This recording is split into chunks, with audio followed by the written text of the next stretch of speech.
Весна – непростое время для энергетиков и связистов. Сход снега влечет обрывы линий. Порой положение усугубляет и состояние опор, часть которых устанавливали еще в прошлом веке. Также прогнившие столбы угрожают жизни и здоровью жителей. Помочь минимизировать риск несчастных случаев готовы бдительные граждане. О том, как искала правду жительница Алдана, поведает Татьяна Вахнина. Проходить к своему дому Анжелика Стручкова предпочитает самой длинной дорогой. Накренившийся над короткой трубкой столб, увенчанный тяжелыми узлами проводов, внушает серьезные опасения как обрывом линий, так и падением самой конструкции.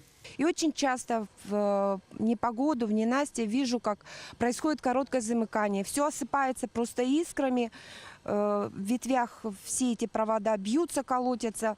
Анжелика обращалась к руководству филиала ДРСК ЮАЭС с заявлением о замене деревянного столба железобетонным. В письменном ответе было сказано, данная опора не является собственностью ДРСК, и за ее состояние энергетики ответственности не несут.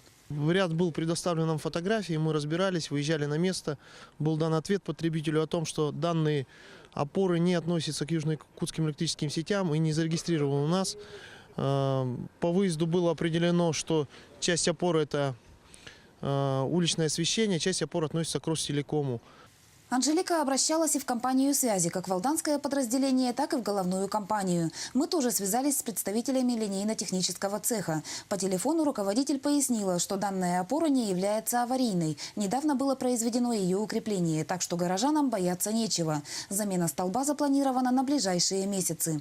Многие пенсионеры пользуются именно этой тропинкой. Тысячи детей двигаются в направлении детского сада. То, что данная опора находится на месте и может произойти обрушение, это, конечно, не может не беспокоить.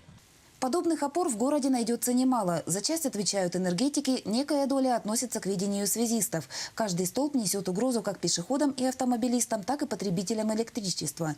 Руководители ДРСК и Ростелекома отметили, что сотрудники не могут отслеживать каждую опору. Однако на ситуации потенциально опасные должностные лица реагировать обязаны. Неравнодушным жителям достаточно оставить заявку диспетчеру или на сайте. Татьяна Вахнина, Сергей Шипачев, Алдан.